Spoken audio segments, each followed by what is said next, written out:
Bismillahirrahmanirrahim.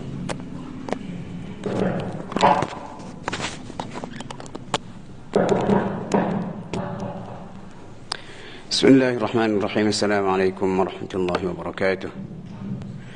Innal hamdalillah nahmaduhu wa nasta'inuhu man yahdihillahu fala mudilla lahu wa man yudlil fala hadiya lahu. Asyhadu an la ilaha illallah wahdahu la syarika lahu wa asyhadu anna Muhammadan 'abduhu wa rasuluh. Rabbi shrah li sadri wa yassir li amri wahlul 'uqdatam min lisani yafqahu qawli. Yu'til hikmata man yasha' wa man yu'tal hikmata faqad utiya khairan katsira wa ma yadhakkaru illa ulul albab. Wa fawqa kulli dhi 'ilmin 'alim. Allahumma ihdina wa saddirna. Allahumma la takilni ila nafsi tarfata 'ain. Alhamdulillahi rabbil alamin. Assalamualaikum warahmatullahi. Alhamdulillah, panjatkan syukur kehadirat Allah. Dapat sekali lagi kita bertemu pada malam ni dan kita teruskan pengajian kitab ni 40 hadis pelestarian alam sekitar. 40 hadis pelestarian alam sekitar yang disusun ataupun ditulis oleh dua orang tokoh, Datuk Seri Dr. Zaini Ujang, ni orang apa di Kementerian Alam Sekitar KSU, dan seorang lagi Profesor Datuk Dr. Zulkifli Yusof, ni Profesor Tafsir di UM, yang mana juga supervisor master saya cerita lama tahun 2004. Dan buku ni mengumpulkan 40 hadis yang cerita mengenai alam sekitar, berbagai-bagai sudut, yang mana menunjukkan Nabi kita ni seorang Nabi yang luar biasa. Baginda dikurniakan jawami'ul kalim, maksud kata-kata yang ringkas padat. Nabi sebut sikit tapi difaham mengikut banyak sudut. Dan seperti biasa saya bagi sinopsis sikit kenapa dua orang pengarang ni bergabung untuk menulis kitab ni. Sebab mereka berdua dijemput ke Arab Saudi buat haji jemputan pada tahun 2018. Lepas tu di sana mereka melihat bagaimana segelintir ataupun sebahagian umat Islam ni pengotor, buang sampah merata di sana. Lalu mereka terfikir, kenapa jadi macam tu? Lalu mereka balik kumpulkan hadis-hadis ni dengan ulasan-ulasan yang kita kata sangat menarik untuk menyedarkan. Dan mudah-mudahan bila kita baca hadis ni, kita bukan sekadar baca, tetapi kita cuba buat. Dan insya-Allah untuk hadis malam ni kita akan baca hadis yang ke-18 dan juga 19 kalau sempat. Okey, hadis yang ke-18 dia letak tajuk, dia kata mengawal pencemaran udara. Hadis ni berkaitan dengan Nabi bersin, adab Nabi ketika baginda bersin. Okey, daripada Abu Hurairah, dia kata Nabi ni dia kata anna Nabi sallallahu alaihi wasallam, Nabi ni kana idza atasa, bila Nabi bersin apa buat? Ghatta wajhahu biyadihi, Nabi akan tutup muka dia dengan tangan.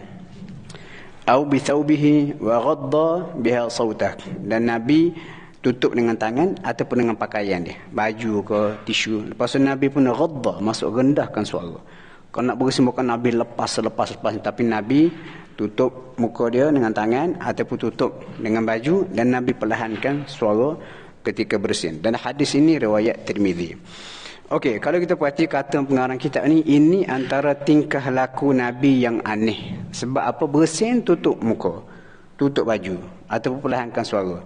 Dan benda ni dibuat oleh Nabi kita bila 1400 tahun dahulu. Dan kemudiannya bila kita kata ilmu semakin berkembang, barulah orang nampak apa hikmah di sebalik perbuatan Nabi. Sebab bersin ni rupanya adalah satu nikmat yang cukup besar yang Allah Ta'ala berikan kepada kita. Antara contohnya, kenapa bersin dia kata hidung kita ni Allah Ta'ala buat dia macam penapis semula jadi daripada sebarang kotoran-kotoran luar.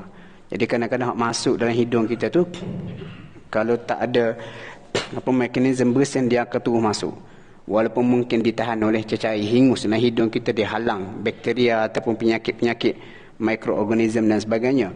Tapi bila kita bersin, kita tolak balik keluar benda tu. Dan selayaknya lah bila kita bersin, kalau kita bukan sesemua dalam keadaan biasa, kita kena ucapkan Alhamdulillah. Sebab apa? Itu satu mekanisme Allah Ta'ala buat untuk menolak kembali penyakit-penyakit yang mungkin boleh datang masuk ke dalam hidung badan kita. Dia kata hadis ni perlu difahami daripada 3 sudut. Yang pertama, adab bersin. Nabi ajar tutup tangan di muka ataupun kain, lepas tu perlahankan suara. Kemudian yang kedua, Islam juga mengajar tentang kaedah mengatasi punca pencemaran udara. Sebab bila bersin tu kita lepas lagu tu, kita bukan sekadar lepas bersin, tapi penyakit-penyakit mungkin boleh bergerak. Dan dalam kajian dia kata bila kita bersin tu, kelajuan angin bila kita bersin tu berapa? Dia kata 100 batu sejam.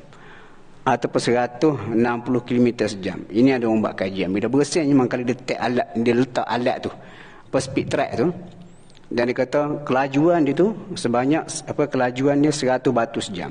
Dan bila bersin tu, pada kelajuan itu dia kata sebanyak 100,000 bakteria dianggarkan boleh dilepaskan ketika kita bersin. Jadi bila bersin tu, Nabi tutup tangan, Nabi mengurangkan kita kata risiko penyakit berjangkit dalam udara. Itu sudut pandang yang kita kata cukup luar biasa lah. Jadi hadis ni dia kata ada 3 sudut. Yang pertama adab bersin. Yang kedua dia kata Islam mengajar cara nak mengatasi pencemaran udara. Dan yang ketiga dia kata kawalan pada peringkat punca masalah. Maksudnya penyakit-penyakit yang boleh berjangkit tu bila dilepaskan begitu saja. Dan Nabi tutup bukan sekadar adab, dan kenapa Nabi macam nak halangkan penyakit tu daripada pergi lebih jauh, dan bukan setakat tu ia juga adalah satu langkah prevention. Sebab dalam ilmu perubatan mencegah ni lebih baik daripada kita merawat. Okay, itu antara topik-topik yang disentuh ataupun pengajaran umum pada hadis ni. Kemudian dia kata adab bersin ni. Adab bersin dalam hadis lain. Dalam hadis lain Nabi sebut, Nabi kata idza atasa ahadukum, bila seorang pada kamu ni bersin, falyaqul alhamdulillah. Dia kena sebut alhamdulillah, segala puji bagi Allah. فإذا قال الحمد لله, bila sefulan tu bersin dia kata alhamdulillah, falyaqul lahu akhuhu aw sahibuh, teman dia kena jawab yarhamukallah, semoga Allah merahmatimu. فإذا قال له, bila orang tu ucap gitu kita bersin kita kata alhamdulillah, kawan tu kata yarhamukallah, kita pun jawab yarhamukallah. Dia kata yahdikallah wa yuslihu balak, Allah Taala kata memberi petunjuk kepada kamu dan memperbaiki situasi ataupun keadaanmu. Itu bahagian pertama hadis ni kita kata adab. Yang kedua dia kata mengawal punca pencemaran. Bila Nabi bersin, Nabi tutup bukan sekadar tutup, tetapi itu adalah cara signifikan yang Nabi beri kepada kita, cara nak mengawal punca penyakit. Banyaklah jenis berjangkit melalui udara ni. Seperti kita kata antrak, dia kata campak, influenza, chickenpox dan sebagainya. Lepas tu tuan-tuan kita pakai face mask masa musim-musim Covid ni. Okey.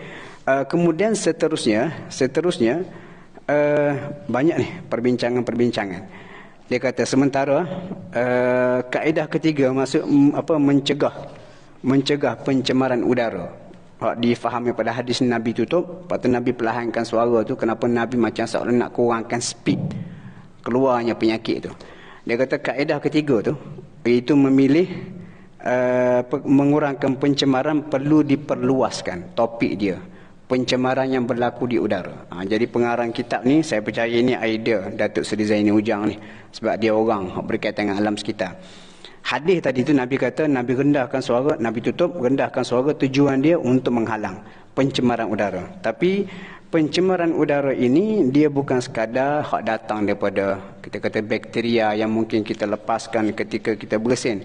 Bahkan dia merangkumi banyak benda. Contoh dia kata penggunaan bahan api rendah cemar ataupun sumber tenaga yang tidak mengandungi bahan cemar yang boleh menyumbang kepada masalah jerebu. Lepas tu dia kata sebenarnya dia kata hadis adab bersin ni mempunyai ilmu yang sangat luas. Jika boleh difahami sebaiknya, pengajaran asasnya cegah lebih baik daripada mengubat, macam saya katakan tadi. Lepas tu dia kata kadang-kadang sebelum penyakit itu merebak, sebelum berlaku bencana alam dan sebelum suhu bumi naik melebihi 2 darjah Celsius, dia kata lebih efektif, lebih murah dan lebih mudah jika kaedah pencegahan terhadap pencemaran udara itu dilakukan terlebih dahulu. Sebab tu tuan-tuan dia perkenalkan satu ni. Dia kata cara untuk kita kurangkan alam pencemaran ni, dia berkait rapat dengan kenderaan yang kita guna. Dia kata hak paling tinggi kadar pencemaran ni kapal terbang. Sebab dikira berdasarkan objek tu, kenderaan tu besar, bahan apinya, lepas tu berapa orang boleh naik atas tu. Dan dia kata sebolehnya kalau sekiranya kita nak kurangkan pencemaran alam, kita kena gunakan kenderaan yang tiada bahan cemar. Apa dia kata?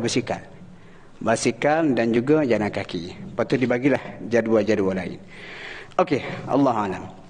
Kemudian hadis yang pertama ni tak banyak sangat topik-topik yang boleh menarik lah. Cuma bahagian hujung dia kata apa? Kaedah hadis 18 ni kata bertepatan dengan konsep islah. Konsep islah ni sebagaimana firman Allah dalam surah Hud. Kalau kita baca Nabi Shu'aib alaihissalam, ketika dia menasihati kaum dia bertentang habis-habisan. Sebab kaum dia ni terkenal, Nabi Shu'aib, kaum yang tidak amanah dalam perniagaan, mereka suka menipu. Lalu Nabi Shu'aib tegur. Bila Nabi Shu'aib tegur, baginda telah diserang. Lepas tu Allah Ta'ala rekodkan Nabi Shu'aib, dia bagi tahu apa? Dia kata, in uridu illa al-islah mastata'tu. Tidak lain, aku nak tegur kamu ni adalah untuk memperbaiki keadaan kamu rosak ini sedaya upayaku. Lepas tu, pengarang kitab ni diulas perkataan islah. Jadi, bila kita bincang mengenai hadis Nabi bersin adab, Nabi cegah semua sekali, lepas tu dibawa pula isu nak menjaga supaya tidak berlaku pencemaran pada udara alam sekitar. Tujuan dia, pengarang kitab ni ditulis benda ni kenapa? Dia kata nak perbaiki situasi. Dan perkataan perbaiki itu, islah tu, dia ada lawan dia panggil fasad ataupun ifsad, merosakkan. Dan dalam bahasa, dia kata dalam istilah bahasa Arab, islah ni dia ada dua makna. Islah ni dua makna. Yang pertama, menghilangkan kerosakan ataupun dirikan semula benda yang dah rosak. Jadi dalam konteks pencemaran udara, kenapa dinasihatkan oleh pengarang kitab ni? Nabi beri prinsip supaya tidak berlaku pencemaran udara dengan bersin hak boleh menyelerakkan pergi berbagai penyakit-penyakit melalui udara. Lepas tu pengarang kitab ni pun gunakan prinsip itu. Dia kata untuk mengelakkan pencemaran udara, kita kena kurangkan penggunaan kenderaan yang boleh melepaskan karbon. Dan tujuan dia buat ni kenapa? Dia kata nak islah. Dan sekarang ni macam contoh, kalau tak salah saya, menjelang tahun 2030, banyak negara-negara di dunia dah mula nak hentikan penggunaan kenderaan menggunakan petrol. Mereka nak bertukar arah menggunakan tenaga elektrik. Sebab apa? Nak kurangkan pencemaran. Sebab apa? Berbalik perkataan islah. Islah ni ada dua makna. Yang pertama, hilangkan kerosakan ataupun nak baiki benda yang rosak dah. Jadi dua-dua ni terpakai dalam isu berkaitan dengan pencemaran alam sekitar.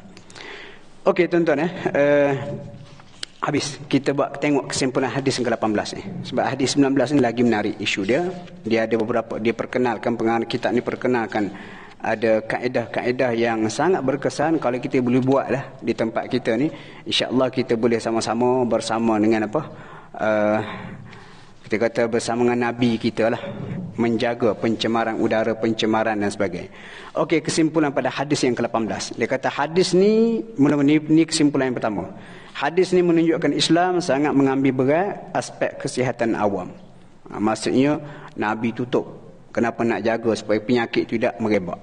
Dan yang kedua, dia kata Islam juga adalah agama yang sangat syumul. Ajar umat Islam bukan ajar benda kecil, nampak macam adab bersin, tetapi agama yang sangat syumul, merangkumi semua perkara, termasuklah isu berkaitan dengan alam sekitar. Okey, kemudian seterusnya kata konsep kawalan punca pencemaran ni berdasarkan hadis ni perlu diperluaskan kepada situasi semasa. Ni isu-isu pencemaran alam dengan karbon dan sebagainya. Kemudian hadis ni juga dia kata Nabi mengajar mencegah tu lebih baik daripada merawat. Dan yang terakhir sekali, islah dalam konteks pelestarian alam sekitar bertujuan melaksanakan berbagai usaha untuk buang kerosakan-kerosakan yang mungkin boleh berlaku. Buat inisiatif, jangan contoh kongsi kereta ke, guna kereta elektrik dan sebagainya. Dan juga kalau dah rosak tu, kenapa kita laksanakan proses islah, nak repair balik. Nak repair balik, mungkin kita kata alam sekitar yang dah rosak dan sebagainya. Alhamdulillah tuan-tuan, habis hadis yang ke-18. Kita masuk hadis yang ke-19. Dia masih lagi dalam topik sama. Hadis ke-19 ni kata mengawal pencemaran udara. Ni cerita makan pula. Dia udara tercemar ni bukan sekadar kita bersin, kita kotorkan udara. Kadang-kadang pencemaran udara ni boleh berlaku juga daripada bau busuk. Dengan busuk. Contohnya kalau kita duduk di sebuah tempat tu ditakdirkan Tuhan orang duk buang sampah ataupun sungai yang kotor. Bila sungai itu kotor, kita tak selesa, tercium bau yang busuk dan sebagainya. Macam itu saya pergi ke rumah macam keluarga angkat lah, di satu tempat. Dia buat bisnes apa? Dia buat bisnes apa, bela lembu. Ada lembu sampai 30 ekor. Tapi masalah tanah dia bela lembu tu kawasan apa, kawasan penempatan, kawasan kampung, kawasan penempatan, tapi tepi-tepi tu ada rumah orang. Lalu bau daripada lembu tu menyebabkan jiran-jiran tak selesa, naik report sampai ke PBT sehingga dia dipanggil. Itu antara contoh kita kata pencemaran udara yang perlu dikawal lah. Okey, tengok hadis ni. Hadis Sahih Muslim, Nabi kata Jabir, daripada Jabir bin Abdullah, daripada Nabi. Nabi kata man akala min hadhihi al-baqalati ay as-sawm wa qala marrah man akala al-basala wath-thawma wal-kurrathu فلا يقربن مسجدنا فإن الملائكة تتأذى مما يتأذى منه بنو آدم.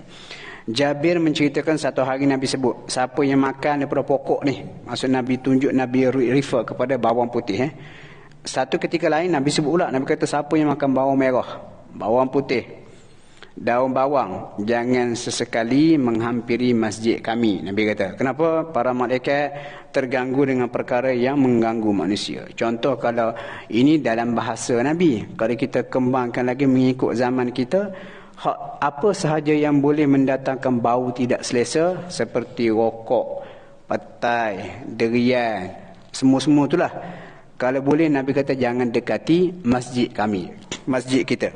Kenapa? Bau tu akan mengganggu jiran sebelah menyebelah. Contoh kalau kita semayang sebelah orang, apa kita kata dia tak jaga bau badan, kita pun terganggu, tak nak fokus, tak nak khusyuk. Sama juga orang isap rokok dan sebagainya. Jadi dia kata hadis ni, dia kata menjelaskan 3 konsep penting. Jadi hadis ni nak faham, dia kata ada 3 konsep penting. Yang pertama, tak boleh ganggu ataupun menyusahkan orang lain. Itu yang pertama. Sebab tu Nabi kata jangan datang ke masjid. Yang kedua, tanggungjawab setiap individu, terutama sekali orang ada makan benda-benda yang berbau, benda yang macam kotor tu, tanggungjawab dia untuk membersihkan kotoran ataupun menghilangkan gangguan dan juga pencemaran. Itu yang kedua. Yang tadi tak boleh ganggu orang, tak boleh susahkan orang. Yang kedua, kena bersihkan kotoran.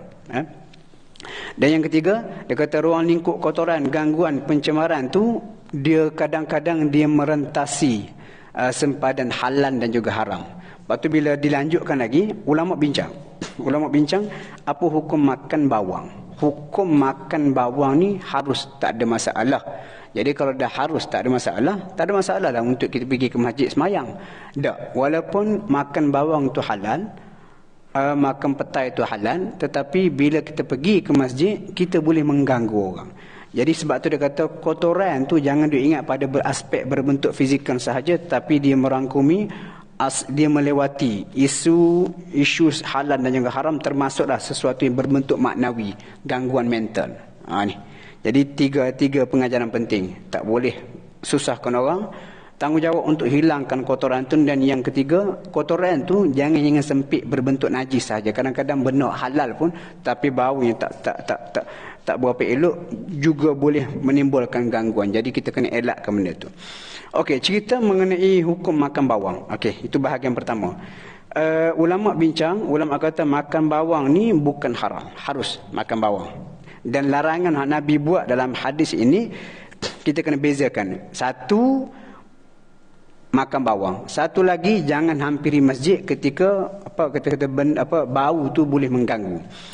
Lepas tu contohan Nabi sendiri, Nabi SAW pernah duduk dengan para sahabat. Lepas tu orang hidangkan makanan. Orang hidangkan makanan dan pada masa tu Nabi cium ada bau bawang. Nabi tak makan. Lepas tu sahabat terkejutlah. Nabi kata, kul, makanlah. Fa inni unaji man la tunaji. Dia kata, kau orang makanlah tak apa, tapi aku tak boleh. Sebab aku ni bermunajat, maksud dengan makhluk yang kamu tidak bermunajat. Maksud aku ni menunggu Jibril, aku berinteraksi dengan Jibril. Jibril ni sangat partikular mengenai kebersihan. Lepas tu tuan-tuan, ada satu hadis yang saya baca, riwayat lain cerita ketika Nabi baru sampai ke Madinah. Ketika Nabi baru sampai ke Madinah, sementara nak siap rumah dengan Masjid Nabawi itu, ditumpang rumah Abu Ayyub Al-Ansari. Lepas tu Abu Ayyub Al-Ansari ni antara rutin dia akan buat makanan, dia hantar ke Nabi. Lepas tu Nabi makan. Bila Nabi habis makan, dia pun turun, nak ambil pinggan tu, Dia kata Rasulullah memakan bahagian mana tadi? Bahagian sini. Dia pun tanda bahagian tu balik ke rumah dia, dia akan letak makanan, dia makan daripada situ. Kenapa nak ambil berkat? Satu hari dia bawa turun makanan ada bawang. Lepas tu dia pun tunggu agak-agak nak habis makan, turun balik tengok-tengok tak terusik makanan. Lepas tu dia kata, kenapa? Nabi kata ada bawang dalam ni. Lepas tu dia kata, bawang ni haram ke Rasulullah? Tak, kau orang makan. Tetapi tak boleh, aku tak boleh. Kenapa? Aku ni bermunajat, aku ni selalu berinteraksi dengan Jibril, dan Jibril ni macam kita juga, dia tak boleh cium benda-benda yang tidak menyenangkan. Jadi kesimpulan dia, makan bawang tu harus, bukan haram, tetapi kenapa Nabi larang? Supaya tidak menimbulkan gangguan ataupun kita kata menyusahkan orang lain. Dan tuan-tuan, gangguan-gangguan ni pun luas lah kalau kita nak tengok bila kaitan dengan masjid. Usahakan tengok tuan-tuan, makan bawang, isap rokok, benda-benda yang menimbulkan bau busuk ni tak dibenarkan. Nabi kata larang, jangan datang ke masjid. Maksud benda tu tak usik pun ibadat. Ada hadis lain cerita satu hari Nabi tengah duduk dalam masjid. Ni hadis Sunan Abu Daud. Nabi tengah duduk, lepas tu Nabi dengar ada orang baca Quran dalam masjid dengan nada suara yang kuat. Nabi pun jenguk, selak tabir rumah dia. Nabi berkata, ala inna kullakum munajin rabbahu. Dia kata, ketahuilah setiap seorang daripada kamu tu sedang bermunajat. Munajat macam bisik, bercakap dengan Tuhan. Maksudnya kena fokus lah. Lepas tu Nabi kata, fala yu'dhiyanna ba'dakum ba'da. Jangan ganggu, jangan susahkan, jangan menyakiti sebahagian kamu dan sebahagian lain. Wala yarfa'u ba'dakum ala ba'din fil qira'ah. Jangan baca kuat sangat Quran kamu tu. Kenapa dia akan ganggu orang lain? Berdasarkan hadis ni tuan-tuan, kita kena ingat benda sunat, buat cara sunat. Jangan over excited sunat tu sehingga ganggu orang lain. Contoh hak ni baca Quran, orang sebelah duduk solat. Hak duduk solat tu macam tengah duduk solat, tak boleh fokus. Kenapa kuat sangat kamu ni baca Quran sehingga terganggu? Nabi larang. Walaupun kita kata baca Quran tu dapat pahala. Kalau tak kena cara, bila ganggu orang lain tak boleh. Nampak ada Islam ni sangat luas. Dia bukan sekadar hukum halal haram. Kadang-kadang dia merentas sempadan halal haram. Dia melibatkan moral dan sebagainya. Sebab tu tuan-tuan, cakap teranglah saya kata Alhamdulillah surau kita ni, imam-imamnya reti benda ni. Lepas tu lepas habis solat, imam-imam kita biasa tak jerit sekuat hati, pakai mikrofon. Perlahan suara. Kenapa? Itulah sunnahnya. Itulah sunnahnya. Sebab apa saya pernah, kita ada urusan lah sehingga semayang di sebuah masjid di Selayang. Tak payah sebut semua aja ni. Lepas tu, imam dia tu, habis solat, diwirid. Pakai mikrofon sama kuat macam dibaca dalam solat. Bahkan lebih kuat lagi. Kalau dalam solat tu, bacaan yang terang tu pada setengah tempat, Fatihah, surah sahaja. Tapi lepas semayang, dia wirid sepanjang-panjang. Nak habis wirid tu dalam 5 ke 10 minit, kita datang belakang ni. Kita masbuk ikut ada seorang solat. Memang terganggu, tak nak fokus. Kalau kita tengok pada hadis ni, memang tak boleh buat lagu tu. Sebab tu kalau kita nak mengurus tadbir surau masjid, kadang-kadang benda ni imam-imam ni, minta maaf cakap, imam-imam ni kadang-kadang dia tak tahu. Ataupun dia redah je walaupun dah ditegur. Jadi sebab itulah autoriti, pihak pengurusan surau masjid kena letak standard. Macam contoh pernah di sebuah masjid, saya pergi semayang, pengerusi masjid tu mengaji saya dah.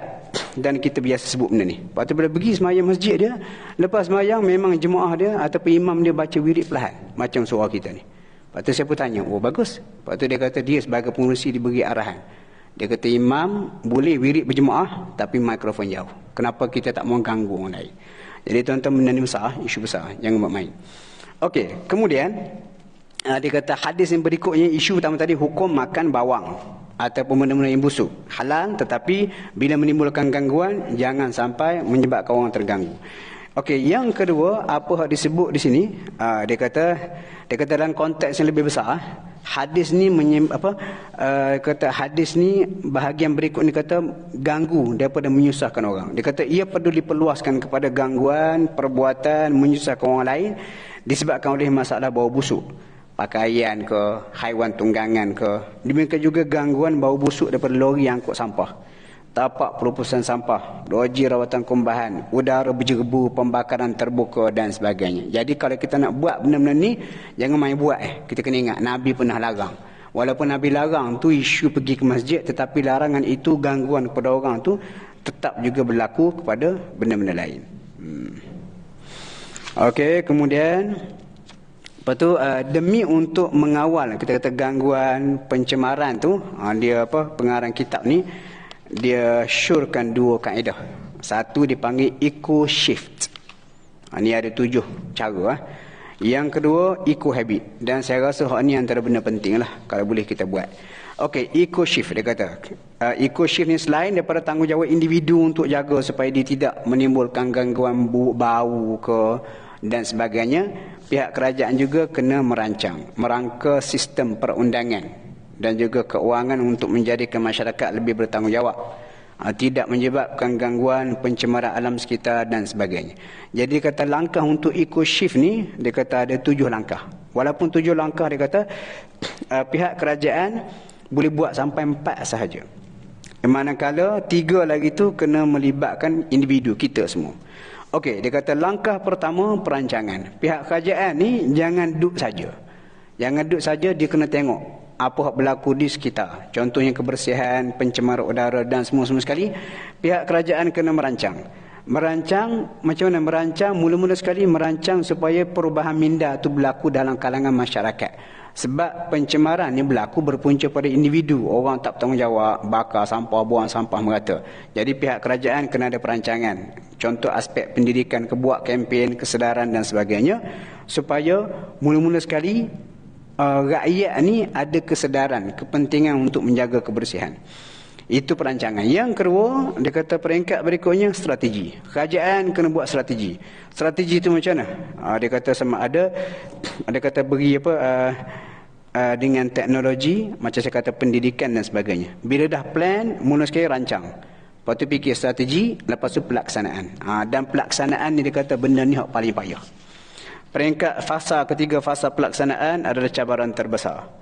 Sebab apa? Dia melibatkan banyak sumber. Keuangan, sumber manusia, perundangan, tadbir urus dan sebagainya. Dan kebiasaannya bila laksana ni nampak macam payah nak berlaku, payah nak jalan, masa ni cabaran tu datang. Mulalah orang desak supaya kita kata benda-benda yang dirancang oleh kerajaan ni walaupun ada kebaikan, orang-orang yang jadi malas ni ada kepentingan dia akan cadangkan supaya dimansuhkan. Tetapi pihak kerajaan dia kata mesti bertegaslah. Dah kami rancang, atur strategi, betul laksanakan benda ni. Kalau ada kekurangan-kekurangan, bukan bermakna kena buang tu.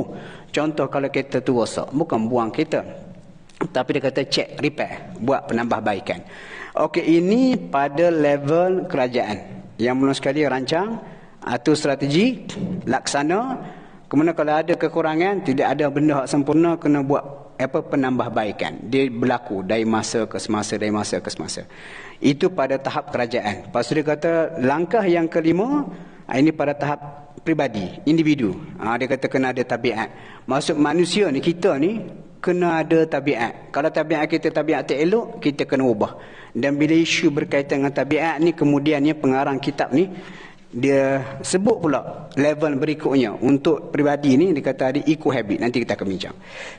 Okey, kemudian dia kata tabiat ni perlu dipupuk daripada kecil dan sebagainya. Dan bila tabiat tu kita pupuk, lama kalau dia jadi budaya. Bila dah jadi budaya, tanpa orang suruh kita nak buat. Contoh kita datang solat berjemaah. Kita ada kesedaran ilmu, tapi kadang-kadang kita terlepas tak datang solat berjemaah. Tapi oleh kerana kita ada kesedaran, kita pun cuba mujahadah. Datang ke surau berjemaah. Lama kelamaan dia jadi budaya hidup kita. Masuk azan, tanpa orang suruh kita bergerak datang. Dan lama kelamaan dia kata, mula tabiat, baiki tabiat tu untuk jaga kebersihan, tidak mencemar, tidak menimbulkan gangguan pada orang. Lepas tu naik jadi budaya, lepas tu dia kata jadi DNA. Perubahan kekang. Dan kita tengok benda ni dah berlaku. Benda ni tak mustahil berlaku, benda ni dah berlaku di mana? Di negara maju macam Jepun. Orang Jepun tu dia nak jadi macam sekarang, dia melalui kita kata proses yang lama. Pendidikannya, pelaksanaan, campur dengan undang-undang. Akhir sekali kita kata dah jadi DNA kebersihan untuk orang Jepun. Contoh bila pergi buat haji orang Melayu, orang Islam ni tak kira bangsa mana, main campak sampah. Tapi Jepun ni tanpa disuruh, tanpa orang ambil gambar, bagi publicity, dia putih sampah tu. Itu dah jadi DNA. Jadi pengarang kitab ni kata apa? Jadi untuk kita kata mengubah ataupun nak melaksanakan apa yang Nabi sebut, jangan timbulkan gangguan kotoran tu, kena ada usaha. Dan usaha tu melibatkan kerajaan dan juga melibatkan individu. Dan usaha ini dipanggil eco-shift. Eco-shift, perubahan ekosistem. Perubahan ekosistem dan melibatkan kerajaan. Lepas tu kerajaan saja tak cukup, dia kena ada juga usaha daripada individu. Lepas tu tuan-tuan, saya nak share lah ada satu contoh. Kita baca buku. Buku ni bagus. Kalau tuan-tuan boleh cari buku ni, baca. Leaving Microsoft to Change the World. Tajuk buku tu panjang dah. Leaving Microsoft to Change the World. Meninggalkan syarikat Microsoft untuk mengubah dunia. Kisah buku ni cerita dia seorang dia ni eksekutif antara orang besar Microsoft office tu, syarikat Microsoft ni di Australia. Dia ni orang US tapi stesen di Australia, dan dia ni John Wood nama dia. John Wood ni dia memang gaji mahal. Lepas tu dia seminggu, kalau baca kisah dia, seminggu dia akan pergi ke 7 negara di Asia ni untuk meeting dan sebagainya. Kemudian dia terlalu teruk sangat kerja sampai tengah malam tak ada hidup. Satu hari dia jumpa ada satu company pelancongan. Company ni macam offer package pelancongan yang unik, backpackers. Jadi dia pun, kawan dia kata mu kena rehat kerja teruk sangat ni. Ringkas cerita, dia pun jadi backpackers 2 minggu ambil cuti pergi ke Nepal. Dan sampai di Nepal dia tengok dunia. Luar daripada office dia tengok dunia bagaimana orang Nepal ni sangat tidak bernasib baik kerana kerajaan miskin dan juga kerana muka bumi hak teruk sikit lah. Tinggi-tinggi pada bukit. Dia kata ramai budak-budak di sana tidak dapat peluang untuk belajar. Sekolah tak cukup. Ada sekolah tapi tak ada tak ada kemudahan perpustakaan. Ringkas cerita, dia pun buat NGO. Ringkas cerita dia berhenti kerja. Dia pun tubuh ke NGO. Tuan-tuan boleh cari NGO ni, Room to Read. Bila buka NGO ni, dibuatlah berbagai-bagai package untuk buka sekolah dan juga library. Cuma mungkin berdasarkan pengalaman dia lah, dia kutip dana. Contoh, seorang kaya di US bagi 10,000. Dia kata 10,000 USD saya jamin dengan 10,000 USD boleh buat satu sekolah di Nepal, library, bagi sekali buku-buku. Dan atas 10,000 tu dia boleh buktikan. Cuma masalah dia, bila orang Nepal duduk saja, dibina sekolah, library, bagi buku untuk mereka, mungkin penduduk tempatan tidak appreciate kemudahan itu. Sebab ada buku tu Leaving Microsoft to Change the World tu, hak terjemah tu ada nama Iskandar ni dia semangat samalah seperti John Wood. Lepas tu dia pun perkenalkan, dia hantar buku ke sebuah sekolah di Malaysia. Hantar buku penuh library. Pergi balik 3 bulan, ranak library tu, meja patah, buku berterabur. Orang tak appreciate sebab benda free. Jadi John Wood dia buat macam mana? Katakanlah dia kata, okey, saya dapat 10,000 nak buka sekolah, library dan nak bagi buku. Tetapi untuk buka sekolah ni, dia tak nak bagi free. Dia bagi duit kepada kontraktor contohnya. Lepas tu dia pun bagi syarat. Dia kata family, maksud ibu bapa, macam kita PIBG lah. PIBG sekolah tu, setiap PIBG kena beri sumbangan. Kata tak ada duit tak apa, sumbangan tenaga. Sebab contohnya rumah sekolah tu 2 km atas bukit. Jadi nak angkut simen tu kawasan berbukit susah. Tak ada kenderaan, tak ada helikopter. Jadi diwajibkan setiap ahli keluarga, family, mak ayah ada anak belakang belajar di sekolah tu akan guna sekolah dan library, kena bolang-alik naik bukit pikul simen, beg simen tu sampai di sana. Jadi bila mereka buat kerja gotong royong, tolong bancuh simen, buat sekolah, bila library tu ada, library tu siap, dia menyebabkan mereka ada, kita kata semangat untuk menjaga library tu sebab hasil usaha mereka sendiri. Jadi library sekolah tu boleh sustain, boleh bertahan dan mereka appreciate, sama-sama jaga. Ini antara contoh kita kata budaya tu kena ada kesedaran daripada dalam. Lepas tu idea budaya eco shift ni yang diperkenalkan ni, 7 langkah ni, dia kata bukan sekat pihak kerajaan kena sediakan, kena fikir, buat plan, strategi, laksana penambahbaikan. Tak, daripada tahap individu pun tu kena ada juga. Okey, seterusnya dia kata pada tahap individu tu, dia kata dia perkenalkan eco habit. Ni kalau boleh kita buat bagus ni. Dia kata eco habit ni ada beberapa tahap. Yang pertama dia kata eco wawasan. Maksudnya setiap daripada kita ni kena ada wawasan. Aku nak taman aku ni bersih. Contoh jiran kita jenis pengotor, buang sampah mengata-kata. Kita kata kita ada wawasan. Aku nak buat macam mana supaya dia berubah. Dia tak buang sampah merata-rata. Itu pada tahap pertama. Ikut wawasan kefahaman mendalam tentang konsep ekologi. Eco shift tadi tu. Perlu. Tapi kadang-kadang ada wawasan saja, tak pergi kepada step berikutnya, tak boleh laksanakan wawasan itu pun tak guna juga. Lepas tu dia kata kena pergi kepada step yang kedua.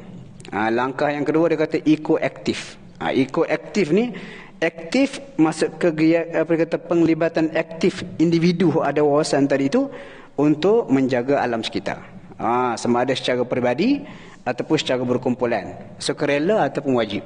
Contoh dia dah ada kesedaran tu. Lepas tu dia pun buat secara aktif. Kutip sampah, cuci tu, cuci ni. Jadi tindakan tu dia buat. Dan kadang-kadang bila buat seorang ni tak berapa nak menjadi. Dia pergi kepada step yang berikutnya. Dia kata eco-teaming. Team. Maksud kita ajak. Jom ajak orang seorang. Buat contoh. Okey, kutip sampah satu tempat. Buat secara berterusan. Habis eco-teaming tu dah ada ramai grup dia. Dia kata kena ada pula ekosistemik. Maksudnya tim tu perlu juga dikawan oleh sistem. Ada organisasi. Contoh buat jadual. Minggu ni buat sini, minggu ni buat sini. Contoh Dr. Zaini Ujang ni, dia kata antara contoh. Dia kata eco-teaming ni bagi menjayakan misi ni, antara contoh dia kata melestarikan sebuah tadahan sungai.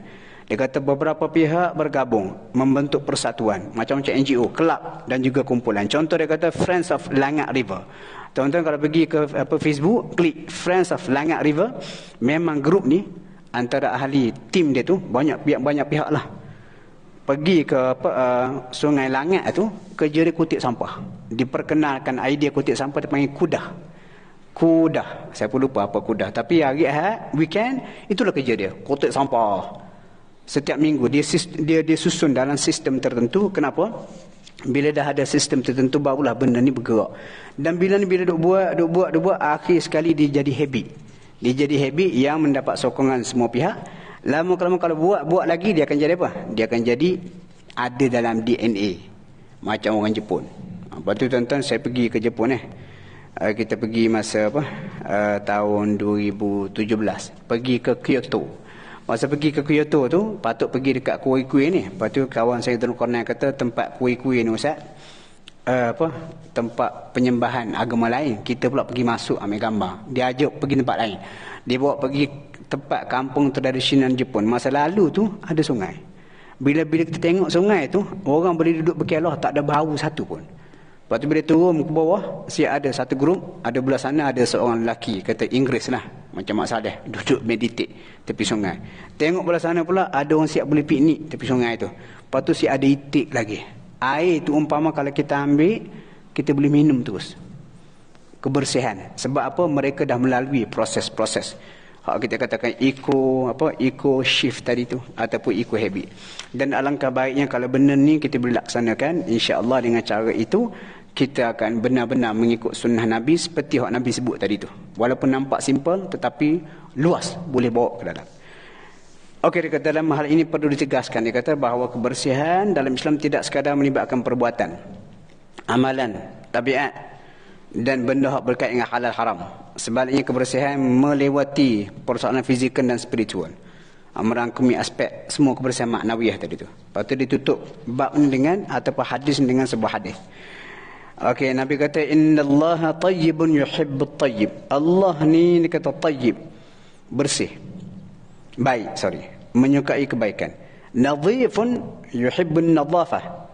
Allah juga dia kata bersih, menyukai kebersihan. Karimun yuhibbul karam. Allah juga mulia dan juga mencintai, menyukai kemuliaan. Jawadun yuhibbul jud. Allah juga pemurah, gemar kepada kemurahan hati. Lepas tu Nabi kata fanadhifu, maka hendaklah bersihkanlah. Bersihkanlah, kita kata kamu secara fizikal, dalaman hati kamu bersihkanlah, dan bersihkanlah semua sekali, sebab Nabi sebut secara umum. Lepas tu Nabi kata afniyatakum, dia kata fanadhifu afniyatakum, maka bersihkanlah persekitaran rumah kamu. Lepas tu Nabi kata wala tashabbahu bil yahud, jangan kamu ikut menyerupai kaum Yahudi. Lepas tu bila saya baca hadis ni, syarah dia kenapa dia sebut jangan menyerupai Yahudi ni zaman Nabi. Zaman Nabi, ketika Nabi berada di Madinah, orang Yahudi ni pengotor. Orang Yahudi ni pengotor. Jadi Nabi nak supaya umat Islam, orang beriman lebih lagi daripada pihak mereka. Nabi suruh jaga kebersihan. Lepas tu tuan-tuan, antara benda yang Nabi buat ketika baru hijrah ke Madinah, sebab kalau kita baca dalam sirah, bila Nabi hijrah ke Madinah, pada peringkat awalnya katanya Aisyah radhiyallahu anha, Madinah ni adalah sebuah negara yang sangat berpenyakit. Ada beberapa sahabat macam Bilal, Amir bin Fuhairah, Abu Bakar sendiri bila hijrah ke Madinah sakit teruk, demam kerana persekitaran yang kotor. Lepas tu Nabi berdoa, Nabi kata alih wabak penyakit Madinah ni pergi ke Juhfah. Lepas tu Nabi mimpi kemudiannya seorang perempuan kulit hitam, kusuk masai pakaian dia, busuk bau dia, berjalan pergi ke Juhfah. Lepas tu Nabi arahkan supaya Madinah dibersihkan. Bersih. Lepas tu antara isu besar berkaitan dengan kebersihan juga adalah isu air. Masa tu monopoli air dipegang oleh Yahudi. Lalu Nabi pun tanya, siapa yang boleh beli, pergi rumah dan wakafkan, dia dapat pahala besar. Uthman bin Affan pun beli pergi tu, lalu diwakafkan. Bila wakaf air tu ada hak free, jadi bisnes air hak sebelum ni dikawal oleh orang Yahudi, matilah sebab dah ada benda free. Jadi berkaitan itu berubah suasana Madinah. Maksud bukan sekadar doa secara ajaib kita dah. Ada strategi plan yang Nabi laksanakan. Lepas tu Nabi sebut lagi, dikaitkan kebersihan itu dengan sesuatu yang Allah Ta'ala suka. Jadi bila kita jaga kebersihan diri kita, persekitaran, alam, udara, semua-semua sekali itu, sebenarnya kita buat sesuatu yang Allah Ta'ala suka. Itulah antara maksud khalifah yang perlu kita hayati. Allah Alam tuan-tuan, sebelum kita berhenti, kita baca kesimpulan. Bagus buku ni, dia ada kesimpulan. Okey, yang pertama dia kata hadis 19 ni jelaskan 3 konsep. Yang pertama, tak ganggu, tak susahkan orang lain kerana bau busuk mulut kita, makan bawang, isap okok, makan petai. Yang kedua, tanggungjawab untuk bersihkan kotoran, jangan harap orang, kita. Yang ketiga, kita kena luaskan ruang lingkup kotoran, gangguan dan juga pencemaran tu merentasi sempadan halal dan juga haram. Walaupun bawang tadi tu halal dimakan, tetapi dia boleh menimbulkan gangguan. Kena ambil kira juga benda tu supaya kita lebih peka. Okey, kemudian dia kata last kali topik dia kata eco shift. Hak 7 langkah tadi itu melibatkan kerajaan dan juga individu. Manakala individu itu pula eco habit, melibatkan beberapa tahap. Yang pertama dia kata eco wawasan, kena ada wawasan. Lepas tu eco aktif, kena aktif terlibat sama. Lepas tu yang seterusnya eco teaming, kena ada geng, tim kita. Dan juga dia kata ekosistemik, kena ada kata sistem yang tertentu. Itulah lebih kurang tuan-tuan 2 hadis yang kita baca malam ni. InsyaAllah mudah-mudahan dapat manfaat, menaikkan semangat kita supaya jaga alam sekitar, hak berada di sekeliling kita. Dan kita boleh tengok dalam 2 hadis tadi, adab bersin Nabi tahan, itu signifikan kepada jaga supaya alam sekitar udara tak kotor. Dan yang berikutnya kebersihan dari segi apa? Kita kata nafas, sama juga yang kebersihan tu perlu dijaga secara menyeluruh, bukan sekadar halal haram saja. Banyak lagi benda lain yang perlu kita ketahui. Jadi tuan-tuan, cukup untuk malam ni. Apa yang baik pada Allah Subhanahu Wa Taala, apa yang buruk pada kelemahan diri saya sendiri. Mudah-mudahan perkongsian kita pada malam ini dapat beri manfaat dan menyedarkan kita tentang betapa kebersihan itu adalah antara perkara yang diperjuangkan oleh Islam. Allahumma rahmna bil Quran واجعله لنا إماما ونورا وهدى ورحمة. اللهم ذكرنا منه ما نسينا وعلمنا منه ما جهلنا وارزقنا تلاوته آناء الليل وأطراف النهار واجعله لنا حجة يا رب العالمين. اللهم اجعلنا ممن يستمعون القول فيتبعون أحسنه. صلى الله على محمد وعلى آله وصحبه وسلم. الحمد لله رب العالمين. تقبل الله منكم.